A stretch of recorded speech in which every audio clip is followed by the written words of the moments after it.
बिस्मिल्लाहिर्रहमानिर्रहीम। इय्याका नअबुदु व इय्याका नस्तईन।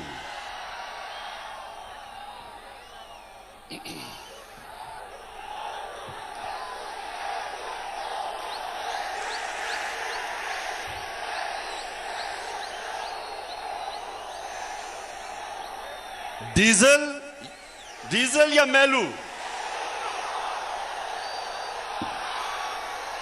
मेलू क्या है?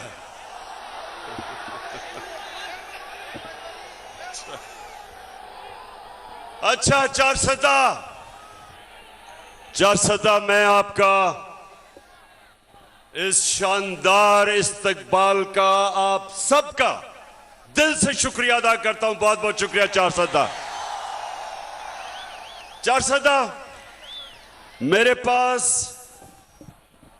मेरे पास अब आधा घंटा है। मगरिब से पहले आधा घंटा है, उसके बाद आपने चले जाना है। तो मैं ये चाहता हूं कि मैं आज आपसे आधे घंटे में अपनी मुल्क का सूरत हाल रखूं और आप सबको तैयार करूं कि मेरी कौम ने जब मैं आपको कॉल दूंगा, चारसदा आपने मेरे साथ हकीकी आजादी के लिए निकलना है। तो सबसे पहले चारसदा, सबसे पहले मेरा ये ईमान है, मेरी सियासत नहीं, मेरा ईमान है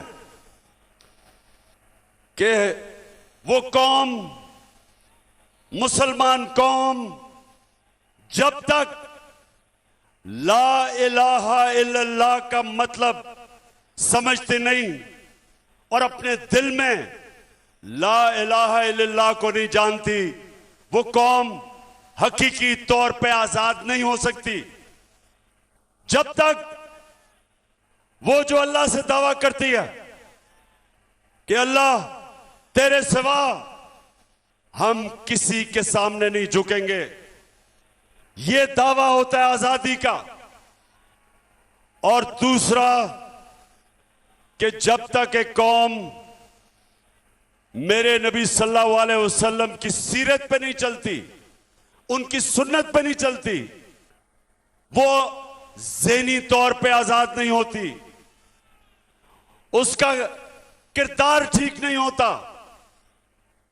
जब तक वो सीरत नबी पे नहीं चलती, मेरे नबी की सुन्नत पे नहीं चलती, अंदरूनी तौर पे वो कौम आजाद नहीं होती। तो ये मेरा ईमान है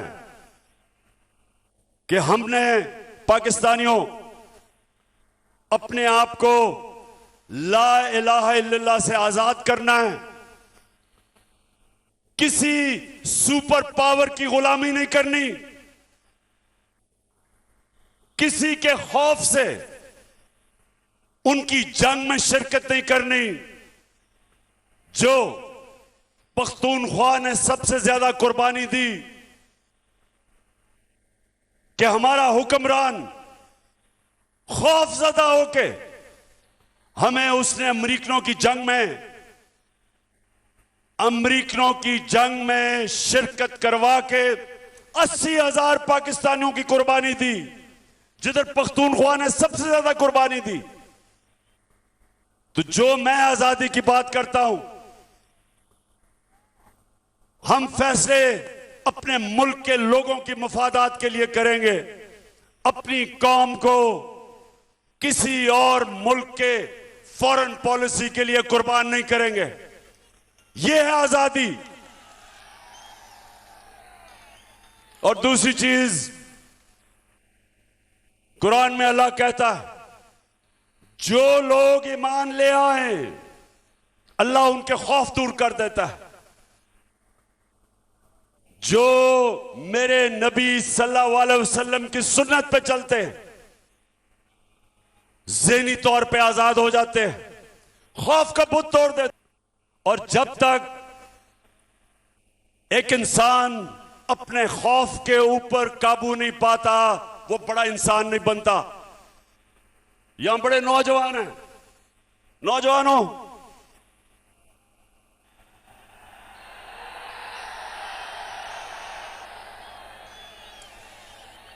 नौजवानों,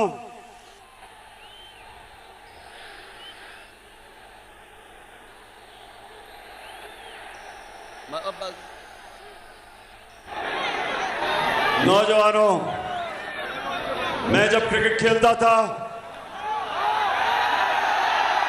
जो आप खेलते होंगे, कभी ये याद रख लें, कभी कोई क्रिकेट की तारीख में बड़ा बैट्समैन नहीं बना जो तेज बॉलर से डरता था, और कभी कोई ऐसा बड़ा बॉलर नहीं आया जो मार खाने से डरता था बैट्समैन से, और कभी कोई बड़ा कप्तान नहीं आया जो हारने से डरता था। जो भी इंसान बड़ा इंसान बना अपने खौफ के ऊपर काबू पाता है, और मेरे नबी सल्लल्लाहु अलैहि वसल्लम ने मदीना की रियासत में वो लोग जिनकी हैसियत नहीं थी, उनको उन्होंने दुनिया की इमामत करवाई, उनके ये खौफ का बुत तोड़ा, पैसे का बुत तोड़ा, लालच का बुत तोड़ा, इंसानों को इकबाल का शाहीन बना दिया। तो ये सबसे पहले नौजवानों, मेरा पहला आज जो मैं आपके पास आया हूं, हमेशा ये मेरी बात याद रखना कि जब एक कौम उठती है, कौम का किरदार उठता है, कौम की परवाज उठती है, तो मुसलमान, जिस तरह अल्लामा इकबाल ने कहा, वो हमेशा वो उन उसूलों पे जाता है जो मदीना की रियासत पे मेरे नबी सल्लल्लाहु अलैहि वसल्लम ने जो उसूल बनाए थे। उन लोगों को उन्होंने, जिनको कोई पूछता नहीं था, उन्होंने दुनिया की इमामत की, और ये तारीख का हिस्सा है। तो मैं भी अपने पाकिस्तानियों, आपके पास जब ये बातें करता हूं तो इसलिए नहीं करता सियासत चपकाने के लिए, या आप सब जानते हैं इन्होंने इस्लाम को बेचने की दुकानें बनाई हुई हैं।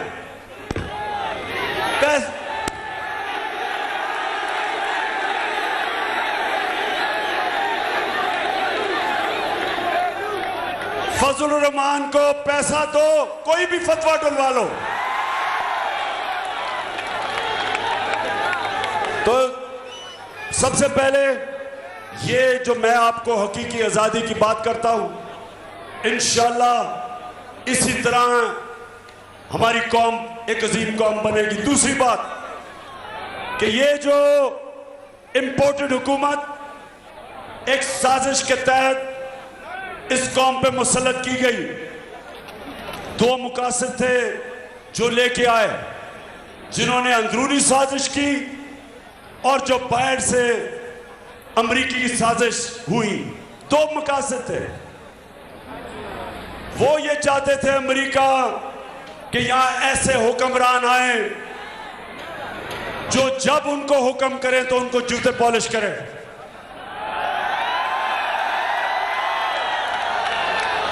जो हाथ फैला के बेकारियों की तरह दुनिया में, सारी दुनिया, अब खुद तो शर्म नहीं आती, कौम को भी शर्मिंदा करवाएं।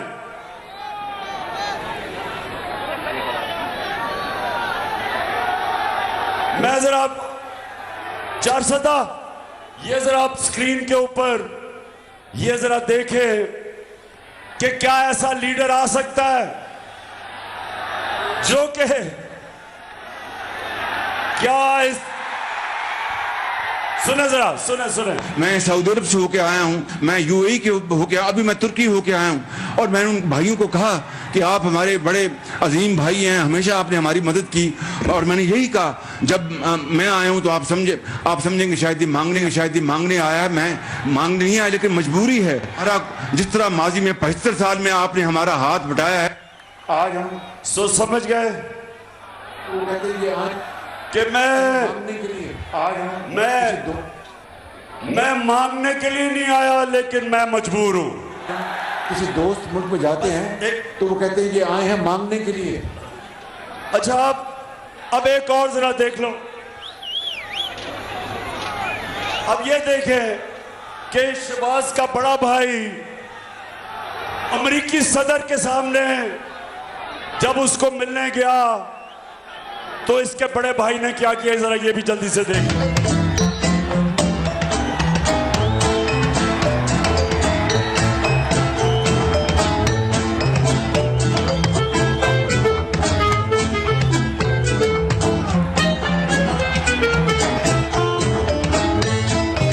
Thank you once again and look forward to welcoming you and Mr. Obama and Mrs. Obama in Pakistan. And Keema and Dal is good. 410 सुन लिया। अमेरिकी सदर के सामने इतना खौफजदा गलती ना हो जाए कि जिस तरह बच्चा हेडमास्टर के पास बैठा हुआ है गलती ना हो जाए कि पढ़ के कह रहे कि सदर साहब बहुत बहुत शुक्रिया आपका, पढ़ के कह रहा है। मैं ये आपको इसलिए कह रहा हूं कि ये अल्लाह ने हमारा जो मुल्क बनाया ला इलाहा इल्लल्लाह पे एक अजीम मुल्क बनाया था। इस तरह के लोगों ने आज इस कौम को दुनिया के सामने हमें शर्मिंदा करवाते। हरे पासपोर्ट की इज्जत नहीं, क्योंकि जो हुक्म तो मेरी पाकिस्तानी और 410 नौजवानों, इंशाअल्लाह हमने इसी पाकिस्तान को एक अजीम कौम बनाना और इसी कौम को, यही पाकिस्तानियों को इंशाअल्लाह वो कौम बनाना है कि जब यहां 410 के नौजवान दुनिया में कहीं बाहर कहीं भी बाहर जाएंगे, लोग उनको देख के कहेंगे कि ये पाकिस्तानी आ रहा है, ये है पाकिस्तानी। जिस तरह एक दफा जब पहली दफा मुसलमान ताजर गए इंडोनेशिया और मलेशिया, कोई मुसलमान फौज नहीं गई थी। मुसलमान ताजरों के किरदार को देख के, वो सादिक और अमीन थे, उनके किरदार को देख के इंडोनेशिया और मलेशिया के लोग मुसलमान हुए। वो इंशाल्लाह एक दिन आएगा कि मेरा जब पाकिस्तानी दुनिया में जाएगा, लोग कहेंगे ये देखे, ये है मुसलमान, ये है उम्मत नसलम की। अच्छा, सूरज नीचे जा रहा है, आप जरा सुने। जब से ये हुकूमत आई है, 410 जरा गौर से सुने।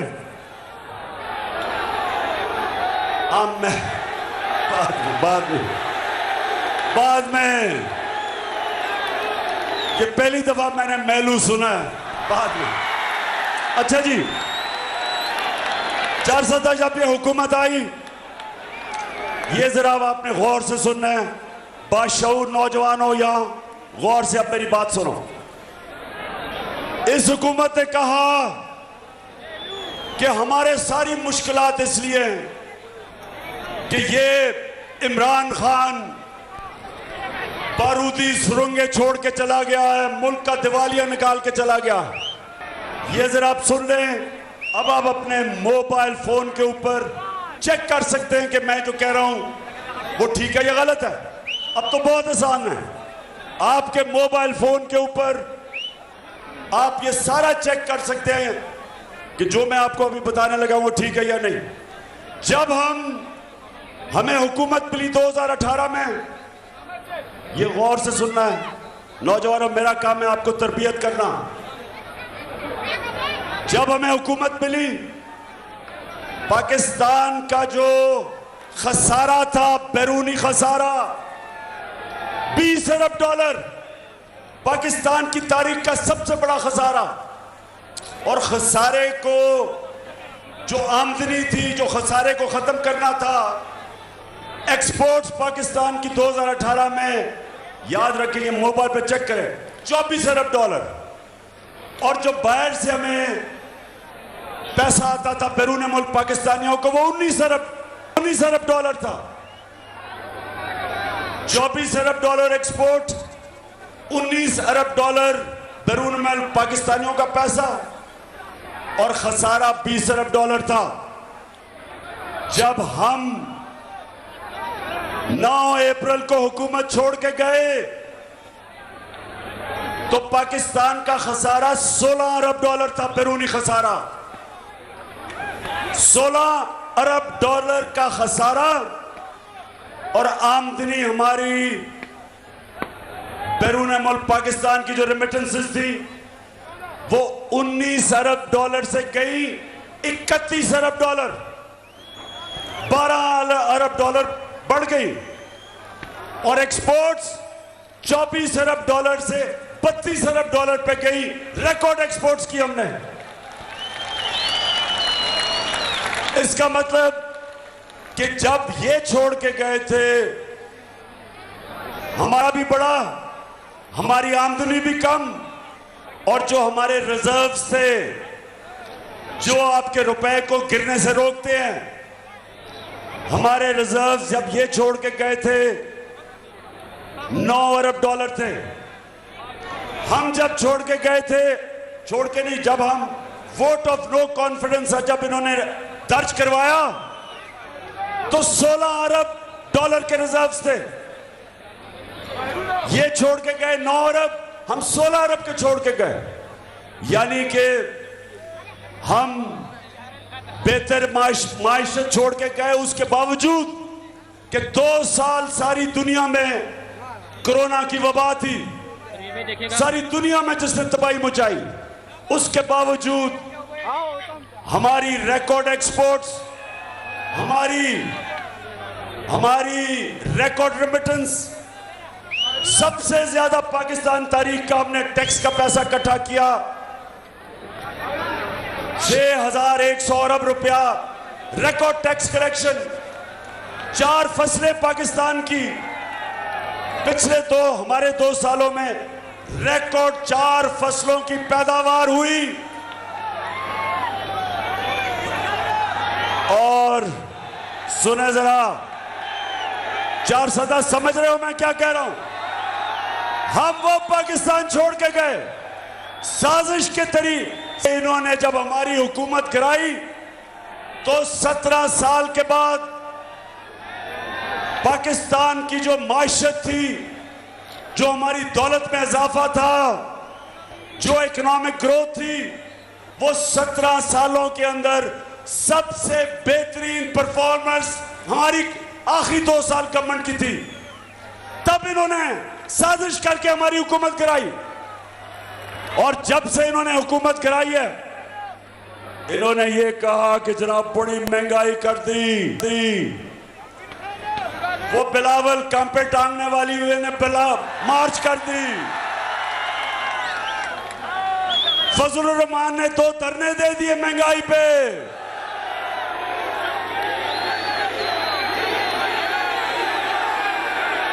हमने कोई FIR नहीं काटी, कोई कंटेनर नहीं रखे। मैंने तो बल्कि दावत दी कि आ जाओ इस्लामाबाद, अगर तुम्हें मुश्किल पड़े तो मैं तुम्हें खाना पीना भी पहुंचा दूंगा। तो वो जब हमारी हुकूमत इन्होंने गिराई, 17 साल के बाद हमारी इकोनॉमी बेहतरीन ऊपर जा रही थी, और ये पहली हुकूमत जो गिराई, कोई करप्शन का केस ना इमरान खान के ऊपर ना वजीरों पे था। जब ये चोरों ने हमारी हुकूमत गिराई साजिश के तहत, और इन्होंने क्या किया, आते साथ ही अपने करप्शन के केसेस खत्म करने शुरू किए। नैब के अंदर अमेंडमेंट की, 1100 अरब रुपया जो अवाम का चोरी किया हुआ था वो इन्होंने माफ करवाना शुरू किया। अभी पता चला कि रमजान शुगर मिल शहबाज शरीफ की वो भी अब केस माफ हो रहा है। FIA के अंदर शहबाज शरीफ और इसके बेटे को सजा होनी थी। 16 अरब रुपया FIA का नौकरों के नाम पे लिया, जो FIA ने पकड़ा। 4 गवाह 2 महीने में मर गए। एक इन्वेस्टिगेटर FIA का वो मर गया, सब हार्ट अटैक से मर गए। और जब भी इन्वेस्टिगेशन होगी पता चलेगा कि वो हार्ट अटैक से ऐसे नहीं मरे, उनको मरवाया गया क्योंकि इसके केसेस थे, तो अपने तो इन्होंने केसेस माफ करवा दिए। कौम को क्या हुआ? 4 महीने के अंदर पाकिस्तानियों सुनो, हमारा रुपया गिरना शुरू हुआ। नो कॉन्फिडेंस जब थी तो 178 रुपए का डॉलर था, आज 236 रुपए पे डॉलर चला गया। 30%।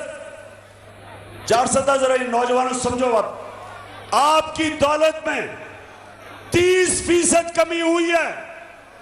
30% रुपया गिरा। हम सबकी दौलत में 30% कमी हुई, लेकिन ये चोरों की, जिनकी अरबों डॉलर मुल्क के बाहर पड़े हैं, इनकी दौलत में 30% इजाफा हुआ। इसलिए मैं आज अपनी सारी कौम को कह रहा हूं कि कभी मेरे पाकिस्तानियों, कभी उस जमात को वोट ना देना जिनके लीडरों के पैसे और जायदाद और बिजनेस मुल्क से बाहर हो।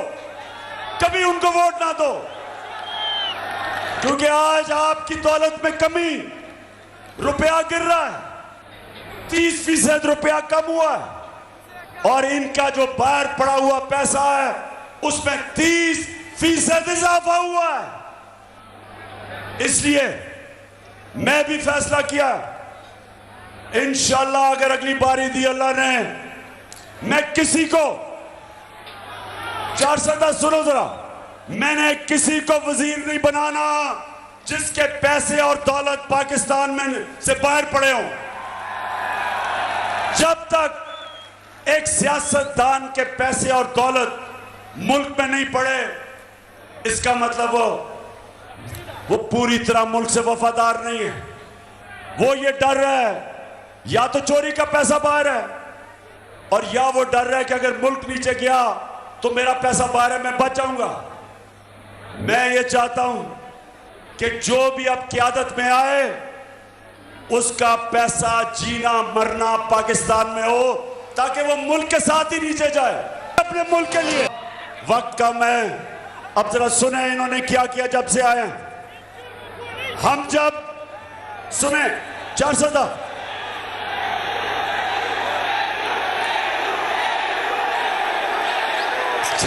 सुनो, और वो मगरिब होने वाली है, मैंने उससे पहले बात खत्म कर ली है। सुने जरा, देखिए, हम जब गए तो आलमी मंडी के अंदर तेल $103 का था। नोट कर लो, ये आलमी मंडी में 9 अप्रैल जब हम गए तेल $103 का था। आज आलमी मंडी में तेल $93 का है, $10 कम हो गया। लेकिन जब हम थे तो पेट्रोल 150 रुपए लीटर था, आज 236 रुपए लीटर है।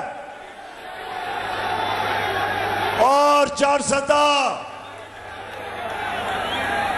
फजल रहमान 145 रुपए लीटर था, आज फजल रहमान की कीमत 250 रुपए लीटर है। इसका मतलब 400, इसका मतलब कि आलमी मंडी में तेल की कीमत कम, पाकिस्तान के लिए तेल, डीजल और पेट्रोल की कीमत ज्यादा।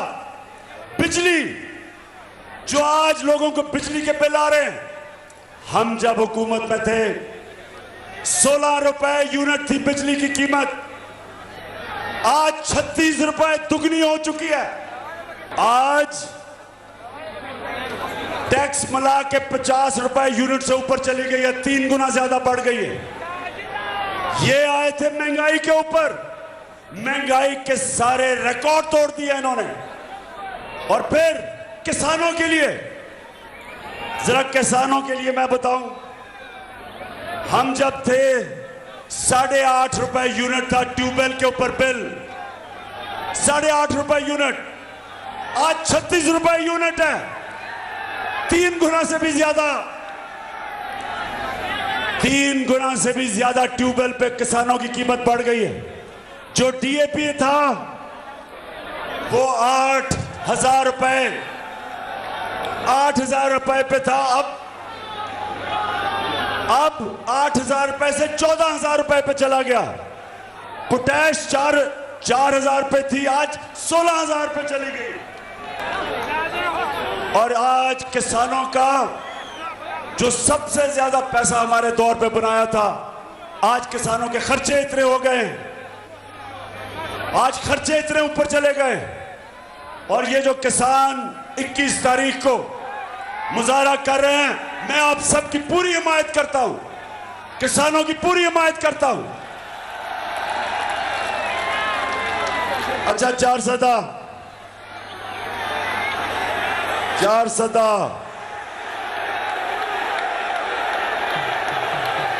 मैला या डीजल, क्या बात कर रहे हो? अच्छा, 4 सदा 5 मिनट। हमने अपने मुल्क में गौर से जरा सुन लें, ये जो हुकूमत जिस तरफ जा रही है, IMF क्या कह रहा है, वर्ल्ड बैंक क्या कह रहा है, वो कह रहे हैं कि यह हुकूमत माइशत नहीं संभाल सकती। एक तरफ महंगाई इस्पान पे और दूसरी तरफ हमारी सनत, हमारी इंडस्ट्री नीचे जा रही है, इंडस्ट्री बंद हो रही है, बेरोजगारी बढ़ रही है, किसानों की वैसे मुश्किलात है। IMF और वर्ल्ड बैंक कह रहा है, मैं नहीं कह रहा, वो कह रहे हैं कि पाकिस्तान श्रीलंका की तरह जा रहा है या मुल्क में इंतशार होने वाला है।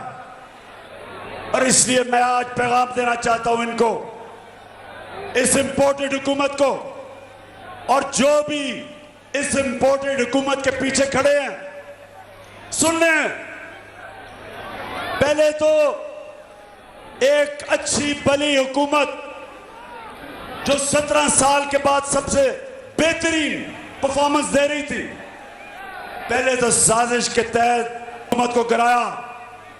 जो जिम्मेदार हैं, ना ये कौम भूलेगी उनको और ना अल्लाह माफ करेगा। जो महंगाई में आज जो हमारी अवाम पिस रही है, आटा तकरीबन दुगना हो गया 5 महीने में। 50 किलो आटा जो होता था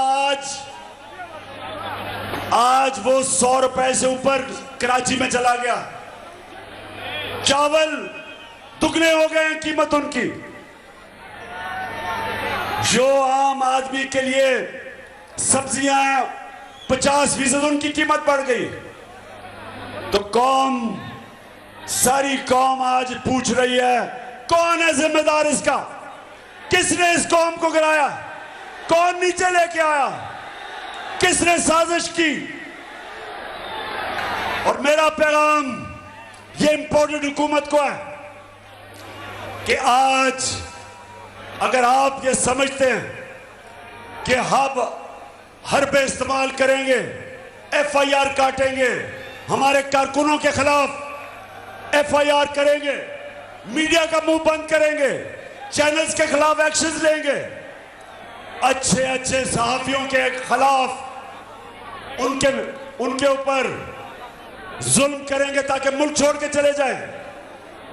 मेरा आज इंपोर्टेड हुकूमत और जो लोग आपकी हिमायत कर रहे हैं, सबको पैगाम है, आप जो मर्जी कर लें, ये अब मैच आप नहीं जीत सकते। ये मैच अब हार चुके हैं। जितनी देर आप इलेक्शन नहीं करवाएंगे, मुल्क की माइशत और तेजी से नीचे जा रही है। बाहर की दुनिया आपको पैसे देने के लिए तैयार नहीं है। सिंध के अंदर जो सैलाब आया, उमूमन सारी दुनिया आज मदद करे सिंध की, लेकिन सिंध में आसिफ जरदारी जब ऊपर बैठा है, कोई पैसे देने के लिए तैयार नहीं है। आसिफ जरदारी को पैसे देने का मतलब कि बिल्ले को दूध की हिफाजत करने पे बिठा दिया जाए। वैसे आज मैं चारसदा देख के आया हूं, सारा इलाका जो खास तौर पे मकई की फसल तबाह हुई, कई जगह गन्ने की फसल तबाह हुई, मैं खुद देख के आया हूं। इंशाल्लाह कल फिर मैं इंटरनेशनल टेलीथॉन कर रहा हूं। 10 अरब रुपया अल्लाह के फजल से इकट्ठा कर चुका हूं और पैसा इकट्ठा करूंगा। और इधर भी हम पैसा लगाएंगे और इंशाल्लाह सारे पाकिस्तान में जैसे जैसे पैसा आएगा मुतासरीन की मदद करेंगे।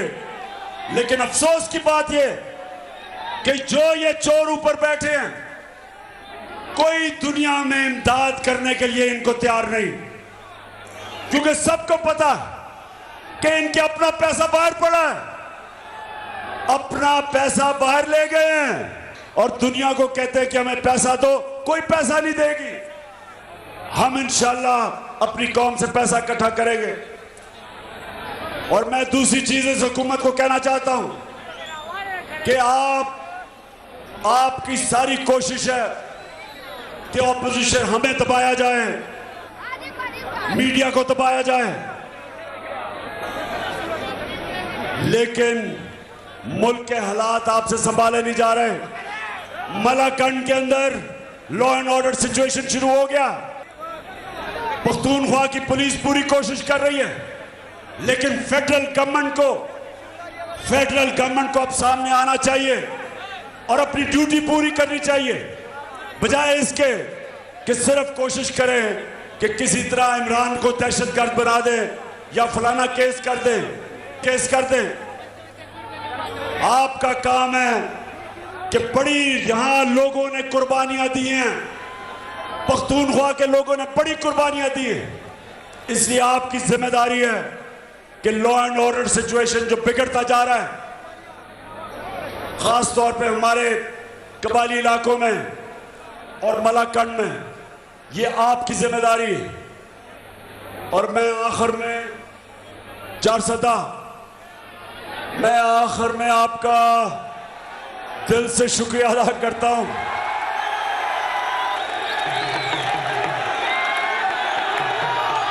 आपने सबने इंतजार करनी है, सबने इंतजार करनी है। ज्यादा दूर नहीं वो वक्त जब मैं अपनी कौम को एक कॉल दूंगा, और वो कॉल होगी सिर्फ एक मकसद के लिए कि इस दलदल से जिसमें हमारा मुल्क डूबता जा रहा है, इन चोरों के हाथ जो हमारा मुल्क दलदल में डूबता जा रहा है, सिर्फ एक रास्ता है इससे निकलने का, साफ और शफाफ इलेक्शन करवाए जाए। और अगर ये कोई समझता है कि आज ये जो अवाम सारी पाकिस्तान की अवाम एक आवाज से कह रही है कि इंपोर्टेड हुकूमत नामंजूर, हम बाहर की साजिश के तहत इन चोरों को कभी कबूल नहीं करेंगे। एक आवाज से कौम कह रही है कि या एक पुरअमन इनकलाब को आने दो वोट के जरिए, जो हम पुरअमन जलसे करते हैं। हम एक पैगाम दे रहे हैं इन सबको कि वोट के जरिए तब्दीली आने दो, नहीं तो ये मुझे खौफ है, और वर्ल्ड बैंक भी ये कह रहा है, IMF भी ये कह रही है कि मुझे ये खौफ है जो अगर आपने पुरअमन इनकलाब का दरवाजा रोका तो वो इनकलाब आएगा यहां जो गेम सबके हाथ से निकल जाएगी, वो इनकलाब आएगा जो मुल्क को नुकसान पहुंचाएगा। और इसलिए अभी भी वक्त है और एक ही रास्ता है साफ और शफाफ इलेक्शन का, और कोई दूसरा रास्ता नहीं है। और चारसदा आप वैसे इलेक्शन के लिए तैयार हो?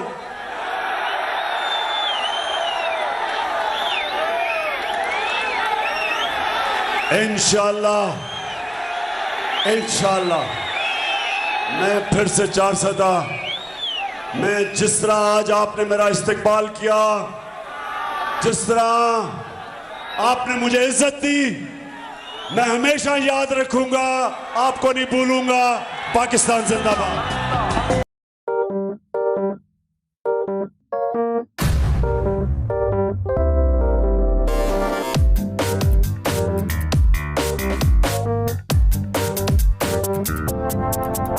कुछ खेल के करेगा ये खिलाड़ी अपना सीन ऑन, देख लो भाई देख लो है आखिरी खिलाड़ी कौन, आखिरी खिलाड़ी कौन।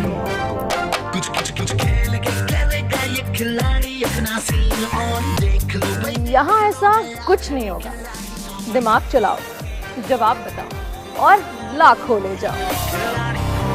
आखिरी खिलाड़ी कौन? सबसे ज्यादा व्यूज, सबसे ज्यादा रील्स और सबसे ज्यादा रेटिंग के साथ बोल अब भी नंबर 1 पोजीशन पर बरकरार। सब्सक्राइब करें और बेल दबाएं ताकि कोई खबर रह न जाए।